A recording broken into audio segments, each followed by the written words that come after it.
रामपुर के जंगल में टुनटुनी चिड़िया अपने माता पिता के साथ रहती थी। उसके माता पिता पुराने ख्यालों के थे।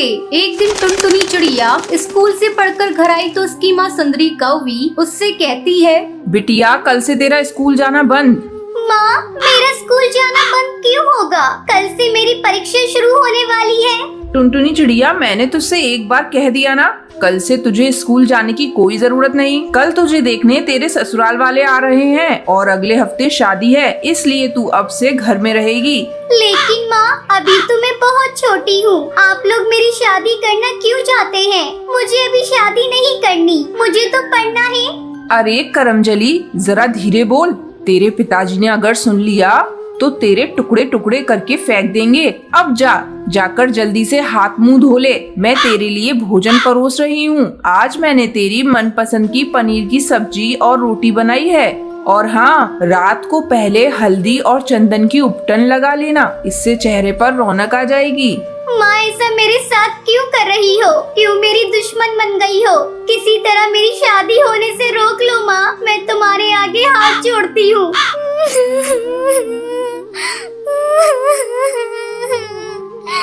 टुनटुनी चिड़िया रोए जा रही थी। तभी वहाँ टुनटुनी चिड़िया के पिता कड़कनाथ सेठ आ जाता है। टुनटुनी चिड़िया उसके पास जाती है। पिताजी, आप मेरी शादी क्यों कर रहे हैं? मुझे अभी पढ़ना है। टुनटुनी चिड़िया, तू कान खोलकर सुन ले, शादी तो होकर रहेगी। लेकिन पिताजी, बाल विवाह तो कानूनन जुर्म है। अगर पुलिस को पता चल गया तो आप सबको जेल हो जाएगी। कमबख्त, तू अपनी बकवास बंद कर। बाल विवाह हमारे जंगल की प्रथा है, इसे कोई नहीं बंद करा सकता, कानून भी नहीं। सुंदरी कौवी, इसे ले जाओ और कमरे में बंद कर दो। मैं मेहमानों के सामने कोई तमाशा नहीं देख सकता। अगले दिन टुनटुनी को देखने उसका होने वाला पति गोलू चिड़ा और उसकी सास टूनी चिड़िया वहाँ आते हैं। गोलू चिड़ा टुनटुनी चिड़िया को पसंद कर लेता है और अगले सप्ताह दोनों की शादी हो जाती है और टुनटुनी चिड़िया की पढ़ाई अधूरी ही रह जाती है। नन्ही टुनटुनी चिड़िया के कंधों पर ससुराल की जिम्मेदारी का बोझ आ जाता है। ऐसे ही दिन गुजरने लगते हैं। एक दिन गोलू चिड़ा बाजार जा रहा था, तभी एक बाज उस पर हमला कर देता है और उसे अपना शिकार बना लेता है। इस तरह टुनटुनी चिड़िया छोटी उम्र में ही विधवा हो जाती है। इस बात का पता जब उसकी माँ सुंदरी कौवी को लगता है तो वो उससे मिलने के लिए आती है। अपनी माँ को देखते ही टुनटुनी चिड़िया चिल्लाने लगती है, चली जाओ यहाँ से। यहाँ क्या करने आई हो तुम? अब मैं तुम्हारी बेटी नहीं, तुम्हारी बेटी तो उसी दिन मर गई थी जिस दिन तुमने इसका बाल विवाह किया था। तुम मेरा घर बसाना चाहती थी ना, देख लो ऐसे बस गया मेरा घर। टुनटुनी बेटा, गोलू चिड़े की मौत ने तुझे पागल कर दिया है। कुछ दिनों के लिए तू मेरे साथ चल, तेरा मन बहल जाएगा।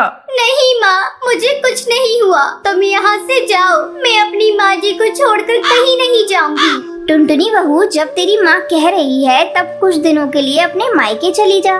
नहीं माँ जी, मैं अपनी अधूरी पढ़ाई पूरी करूंगी और घर घर जाकर पक्षियों को समझाऊंगी कि वो अपनी बेटियों का बाल विवाह ना करें। लेकिन बहू, तेरी बातों को पक्षी नहीं मानेंगे क्योंकि बाल विवाह इस जंगल का एक रिवाज है। माँ जी, मैं पक्षियों को समझाने में अपनी जी जान लगा दूंगी। मैं उनसे कहूंगी कि वो पहले अपनी बेटियों को पढ़ लिख कर अपने पैरों पर खड़ा होने दे, फिर उनका विवाह करें। ठीक है बहू, तू जैसा ठीक समझे वैसा कर। अगले दिन से टुनटुनी चिड़िया अपनी अधूरी पढ़ाई को पूरी करने के लिए स्कूल जाने लगती है और स्कूल की छुट्टी होने के बाद टुनटुनी चिड़िया पक्षियों के घर जाती और उन्हें समझाती कि वो अपनी बच्चियों का बाल विवाह ना करें। धीरे धीरे टुनटुनी चिड़िया की बातों का असर जंगल के पक्षियों पर होने लगा। अब जंगल के पक्षी अपनी बच्चियों को पढ़ाने लगे। ये सब देखकर टुनटुनी चिड़िया बहुत खुश होती है और खुशी खुशी अपनी सास टूनी चिड़िया के साथ रहने लगती है। टुनटुनी को बचपन से ही खाना बनाने का बहुत शौक था। उसके पिताजी कालू कौआ लोहे के औजार बनाने का काम करते थे। उसकी माँ सुंदरी फिर उन लोहे के औजार और बर्तनों को जंगल में बेच कर आती थी। टुनटुनी उनकी गोद ली हुई बेटी थी और वो सब नदी किनारे एक पेड़ की डाल पर रहा करते थे। टुनटुनी क्या कर रही है? कुछ खाने को बनाया है या नहीं? एक दाल से दूसरी दाल घूमकर भूख से आंतड़ियाँ सिकुड़ गई हैं। लो माँ, आज मैंने कुछ नया बनाया है। अरे तूने ये चावल में क्या डाल दिया है? ये बिरयानी है, मैंने आज ही सीखी है। अरे टुनटुनी बिटिया, जितना तू खाने पर ध्यान देती है कुछ काम पर भी दिया कर। अरे जब देखो कुछ ना कुछ खाने को ही बनाती रहती है। 1-2 साल बाद तेरा ब्याह भी करना है, कुछ घर के काम भी सीख ले। ओहो शर्मा गई। अच्छा चल जा बाहर भट्टी गर्म कर, लोहा पीटना है। सुंदरी, हमारी बेटी बहुत ही गुणवत्ती है, हमेशा कुछ न कुछ बनाने की कोशिश करती रहती है। लेकिन हम लोग इतने रईस नहीं हैं, रोज इतना अच्छा अच्छा बनाकर खाएंगे तो कहाँ से आएगा। चिंता क्यों करते हो जी, सब बच्चों का भाग्य है, सब भगवान देगा। देख, मेरे बस की बात होती तो उसे 10वीं कराकर घर में नहीं बैठाता और आगे पढ़ाता। वैसे हमारी टुनटुनी जिस घर भी जाएगी स्वर्ग बना देगी, बस एक अच्छा सा लड़का मिल जाए। अरे हम नारियल के खोल में रहते हैं, लड़का भी तो ऐसा ही देखना पड़ेगा ना। जब कभी सुंदरी की तबीयत खराब हो जाती थी तो टुनटुनी भी कुछ औजार बेचने के लिए एक डाल पर बैठ जाती थी। एक दिन उसे वहाँ गोलू मिला। अरे टुनटुनी, तुम यहाँ क्या कर रही हो? मैं ये खुरपे दरात हंसियाँ बेच रही हूँ। लेकिन तुम तो पढ़ने में इतनी अच्छी थी, फिर क्या हुआ? यहाँ ये सब क्यों? ये हमारा पेशा है गोलू। मेरे पिताजी ने मुझे 10वीं पढ़ा दिया, वही बहुत बड़ी बात है। हम पक्षियों में वैसे चिड़ियाएं नहीं पढ़ाई जाती। अरे यही हमारा देश पीछे रह गया टुनटुनी। अच्छा ये बताओ, तुम रहती कहाँ हो? यही नदी के पीछे ही हमारा नारियल का घोंसला है। टुनटुनी, तुम्हें खाना बनाने का वैसे ही बहुत शौक है, क्यों ना तुम पिज्जा पराठा बनाकर बेचो। ये कम लागत और कम मेहनत में बन जाता है और स्वाद तो पूछो ही मत। एक बार बनाकर तो देखो, लोहे के औजारों से भी ज्यादा कमाने लगोगी। क्या तुम मुझे इसकी सामग्री बता सकते हो? हाँ बिल्कुल, पर पहले तुम्हें मुझे अपने हाथों की बनी बिरयानी खिलानी पड़ेगी। कुछ दिनों बाद जंगल में एक तूफान आता है। कालू उस तूफान से बाल बाल बचा, लेकिन उसके आधे शरीर ने काम करना बंद कर दिया। डॉक्टर को दिखाया तो उन्होंने कहा कि इन्हें चंपकवन के किसी बड़े अस्पताल में दिखाना पड़ेगा। अब बेचारी सुंदरी क्या करे? अब कौन औजार बनाए, कौन हथौड़ा चलाए? टुनटुनी की माँ, ऐसी जिंदगी से तो मर जाना अच्छा। मुझे जहर दे दो। ऐसा मत कहो, आप ठीक हो जाओगे। मैं आपको जंगल के अच्छे डॉक्टर को दिखाऊंगी। अरे लेकिन पैसा कहाँ से आएगा? जो जमा है, सोचा था टुनटुनी की शादी कर दूंगा, लेकिन अब मैं काम करने के लायक नहीं रहा। टुनटुनी उन लोगों की बात सुनकर दुखी हुई। वो उनके पास आकर बोली, पिताजी क्यों चिंता कर रहे हो? मैं हूँ ना, आप काम करने लायक नहीं रहे तो क्या हुआ? मैं और माँ है ना, आप बिल्कुल चिंता मत करो, हम जरूर कोई रास्ता निकालेंगे। अगले दिन माँ, जब तक पिताजी अच्छे नहीं हो जाते मैं घर के बाहर पिज्जा पराठा बनाकर बेचूंगी। टुनटुनी, कोई क्या कहेगा? माँ, जब मैं औजार बेचती हूँ तब क्या कोई कुछ कहता है? ठीक है तो भट्टी पर ही बना लिया कर। अगले दिन पिताजी देखो, आज मैंने पिज्जा बनाया है। माँ और आप दोनों खाकर बताओ कैसा बना है। पता नहीं टुनटुनी, तू भी क्या नई नई चीजें बनाती रहती है। खाकर तो देखो। अरे वाह, ये तो बहुत बढ़िया लग रहा है। बेटी, ऐसा कुछ तो कभी नहीं खाया। पिताजी, अब मैं पिज्जा पराठा बनाकर बेचूंगी। लेकिन ये सब तेरे दिमाग में आया कहाँ से?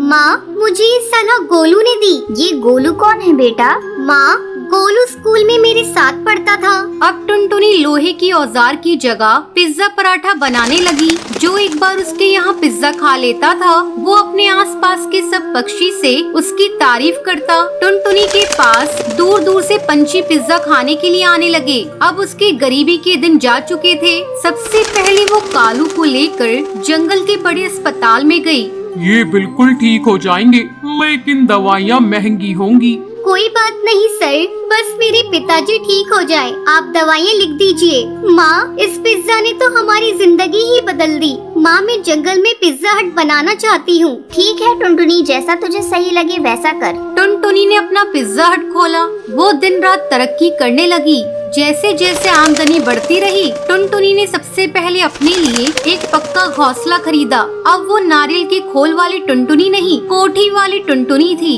टुनटुनी, मैं जानता था कि तुम एक दिन जरूर ऊंचाइयों तक जाओगी। गोलू, मुझे इस काबिल बनाने में तुम्हारा ही योगदान है। बेटा, तुम जुग जुग जियो। बेटा, ये तो बहुत खुशी की बात है कि तुम उसके मार्गदर्शक हो। तुम उसे हमेशा खुश रखोगे। उन दोनों की शादी हो गई और फिर वो दोनों मिलकर पिज्जा का काम करने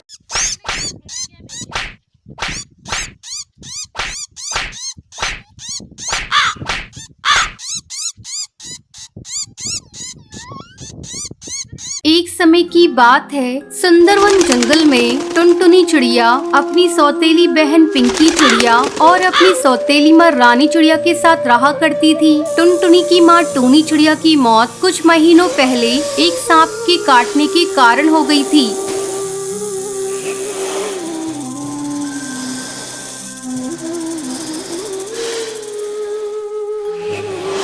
तब बंटी कबूतर एक विधवा चिड़िया से शादी कर लेता है। पिंकी चिड़िया उसी की बेटी थी। पिंकी चिड़िया टुनटुनी पर बहुत अत्याचार करती थी। एक दिन टुनटुनी खाना पका रही थी, तभी पिंकी वहाँ आती है और टुनटुनी से कहती है, मैंने तुझसे चाय मांगी थी, तूने अभी तक मुझे चाय नहीं दी। दीदी ये देखो, मैं चाय ही बना रही हूँ, जैसे ही चाय उबल जाएगी मैं आपको लाकर देती हूँ। थोड़ी देर बाद टुनटुनी चाय लाकर पिंकी को देती है। चाय पीते ही पिंकी टुनटुनी पर चिल्लाने लगती है, ये तूने चाय कैसी बनाई है? इसमें तो चीनी बिल्कुल नहीं है, ले इसे तू ही पी ले। इतना कहकर वो उस चाय के प्याले को फेंक देती है। पिंकी चिड़िया का गुस्सा देखकर टुनटुनी रोने लगती है।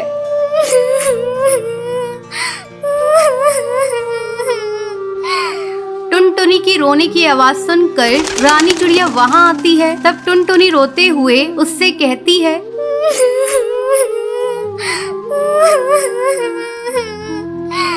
माँ ये देखो, दीदी ने सारी चाय फेंक दी। आहा, टुनटुनी तू मेरी बेटी की शिकायत मुझसे मत किया कर। चल अब चलकर सफाई कर। टुनटुनी को पूरा घोंसला साफ करना पड़ता है। दिन भर काम करने के बाद टुनटुनी रात को अपने घोंसले में जाती है और अपनी माँ की तस्वीर के सामने फूट फूट कर रोने लगती है।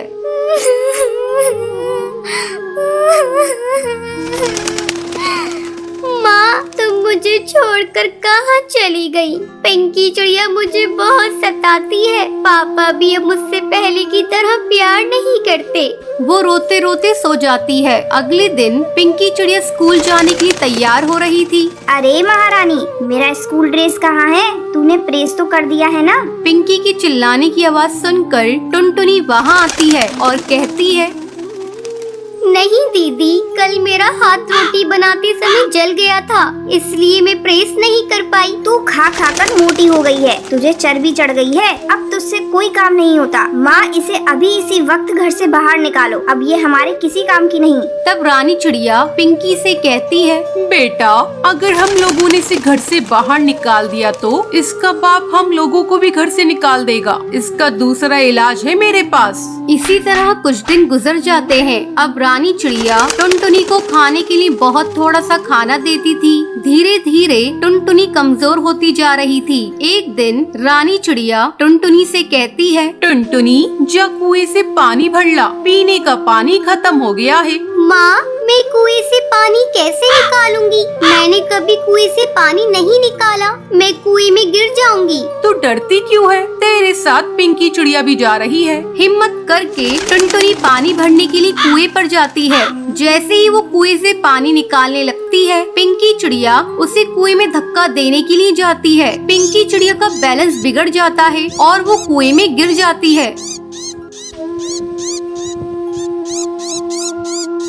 मुझे बचाओ, मैं डूब जाऊंगी। मुझे बचा ले टुनटुनी, मैंने तुझ पर बहुत अत्याचार किए हैं टुनटुनी, मुझे माफ कर दे, मुझे बचा ले किसी तरह से। दीदी तुम चिंता मत करो, ये रस्सी जल्दी से लो और ऊपर आ जाओ। पिंकी चिड़िया रस्सी पकड़कर कुएं से बाहर आ जाती है। उस दिन के बाद से दोनों बहनें खुशी खुशी रहने लगती हैं।